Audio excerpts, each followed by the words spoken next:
So, for the better lifetime of cinema, gay people have been portrayed as harmless stereotypes, or a menace to society that needs to be exterminated in order for the normal folk to go on with their lives unfettered. Sometimes homosexuals are seen as humans, but other times they can be represented through more nefarious means.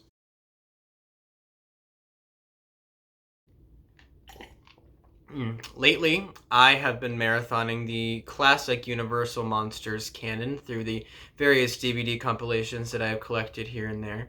And there are 6 DVD sets that include the likes of The Creature from the Black Lagoon, The Wolfman, The Mummy, The Invisible Man, Dracula, and Frankenstein. So I guess Phantom of the Opera and Hunchback of Notre Dame and King Kong are just B-Squad material. These films, or most of them, are masterful filmmaking and are boundary pushing at a time when censorship was really starting to take over. The prologue of Bride of Frankenstein, for instance, was heavily edited to meet the censors because of the décolletage featured on a dress. However, something that definitely slipped through the cracks was the obvious or not so obvious queer coding of situations and characters present in this cinematic universe, namely in Frankenstein, Wolfman, and Dracula. We could talk about The Invisible Man and The Creature, but those are more racially coded than anything, and we're not getting into that today. So, during a time when censorship was beginning to reign supreme, it's a miracle that material this overt or subtle was able to make it to a mainstream audience, and I do mean mainstream. These movies weren't unwatched. In fact, Dracula kickstarted the entire pantheon of movie monsters after it proved to be a financial success. Carl Laemmle Jr. was a huge player in getting these films produced and was pretty hands-off about what was featured in them. A lot of the material, the queer material especially, would not be debated today. In fact, a lot of what's captured on screen is pretty tame by today's standards. There's just enough to catch someone's eye. We will start with Dracula and work our way through chronologically. So, there is some literature when it comes to queer analyses of horror films. The Celluloid Closet comes to mind. But really, there isn't all that much more other than conjecture. Many productions weren't cataloged as they are today. But what we do know is that an adaptation of Bram Stoker's Dracula, a proper big-budget talkie, was highly anticipated at the time of release. And I guess there's also a bit of literature when it comes to analyzing queer themes in Dracula, but they're mostly student dissertations, but still. In the novel, Dracula warns off female vampires and claims Jonathan Harker as his own, saying, "This man belongs to me." Further, Dracula also tends to turn men into his followers, only turning a woman to get the story to its conclusion. Richard S. Primuth of the Gay and Lesbian Review Worldwide writes that Stoker, who was a closeted gay man, was a close friend of Oscar Wilde, a well-known gay author. Dracula's followers are totally devoted to him and must go around converting others. Dracula, conversely, must hide his identity at night and go about during the day as if he was a normal person, all the while luring unsuspecting victims into his clutches, only to have said victims saved by the normal, healthy crowd. His nefarious deeds mostly occur at night, as his powers are useless during the day.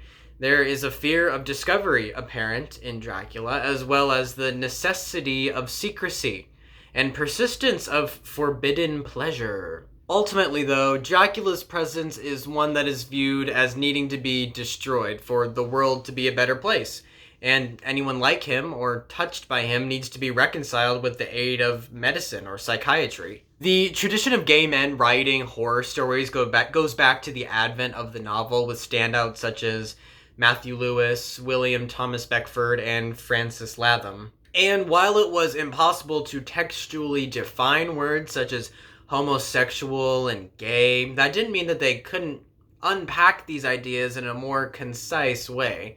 Dracula is, by many accounts, inspired by the earlier Carmilla, a story about a young woman preyed upon by a female vampire. A negative about the depiction of gay people as vampires brings on a predatory nature, one that for sure can hurt anyone's view of the gay community.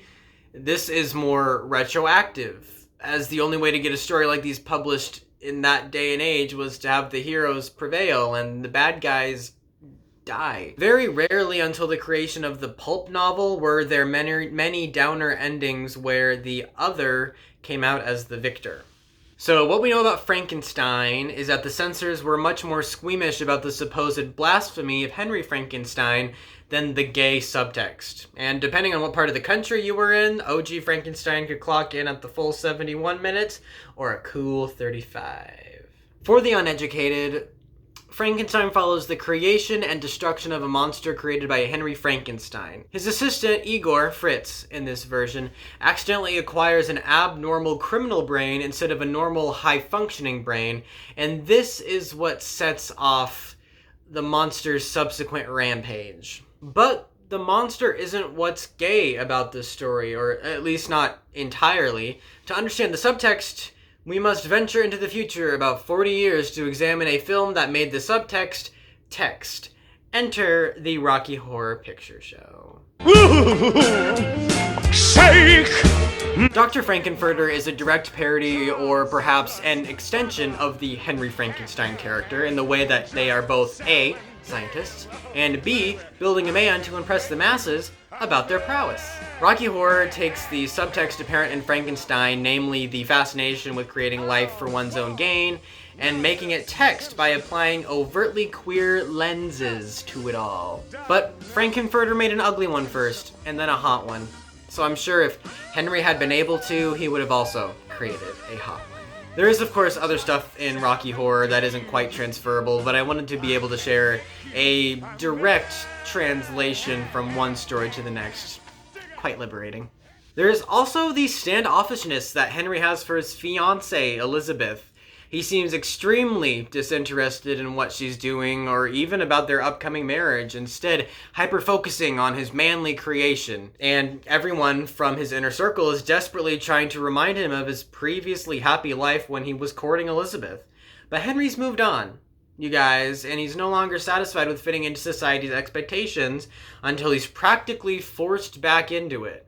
He just never seems all that into it. There's also the unfortunate implication that through much of our modern times, it's stated gay men and women will hurt children and sway them to an abnormal life, so you mustn't leave them alone with anybody who's suspect. In Frankenstein, the monster is left alone with a little girl who he promptly kills accidentally, and this incites the mob that drives the rest of the film. One of the running actors through the previous two films is Dwight Frye, who plays Fritz and the Jonathan Harker equivalent Renfield. Fritz helps Henry do some grave robbing and gets the bad brain, while Renfield helps keep Dracula's coffin safe and buys time for Dracula to get the girl down to his lair. He is killed both times. Fritz is the more interesting of the two because his actions against the monster could be read as jealousy. Henry puts all of his attention on this monster, practically ignoring Fritz once it's alive, and upon knowing that fire irritates the monster, making him cower and rampage, Fritz agitates the situation until he pays for it by dying. The motivations are kind of unclear in both the book and the movie, but if you put any sort of thought toward it, it's so obvious because he's jealous. And whether or not that's because Henry and Fritz were fighting is up to you. Or maybe it falls apart, or it was just like as one-sided as the Henry-Elizabeth relationship, because there's very little regret or mourning for Fritz on Henry's part. Fritz dies, and it's just kind of treated as an oopsie daisy. The Wolfman's queerness is also pretty overt if you exert any kind of thought to it. A film creation, the Wolfman follows a man who is infected with the curse of becoming a wolf at night until he is cured by a silver-headed walking stick to the head. It passes on from a source, and the curse keeps going from person to person. Darkly, perhaps, the curse can be viewed as something like an STI or even AIDS. It isn't known who possesses the curse or virus, but they are treated like a monster once it's discovered. Even after finding a cure, the only way to totally rid oneself of the curse or virus is to die. And upon this context, seeing the Wolfman return to his form as his own murderer's son is kind of heartbreaking.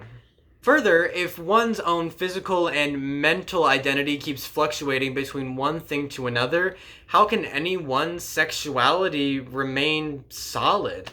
If anything, the Wolfman could be read as an explanation or exploration of transgender individuals, but someone much more versed than I should and could talk about that. There's also considerably less literature when it comes to the Wolfman, but it's still kind of interesting to examine it through this lens, so thank you for coming to my TED Talk. And okay, even though I said I wasn't going to talk about the Invisible Man, I do have to inject this one point. Similar to the Wolfman, the Invisible Man comes out to a room full of people after being provoked, and everyone is horrified by what they see, or what they can't see. They haven't necessarily seen him as a normal human being before this, as he's been terrorizing the lowly yet accommodating innkeeper, but after the bandages are off, there's little remorse to be held for his well-being.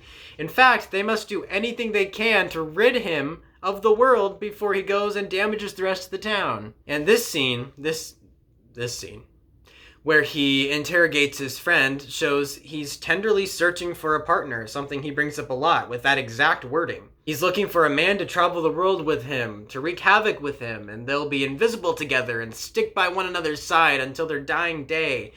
But then the guy doesn't like this, calls the police, and the Invisible Man is shot outside of a barn. If we learn anything, it's that all abnormalities must die.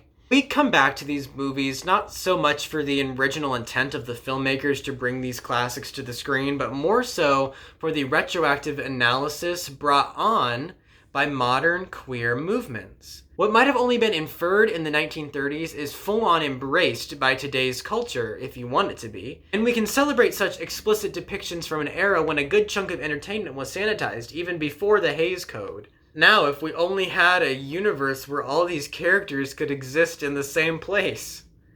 Outside of an Abbott and Costello movie. This is Dustin signing off, but only for now.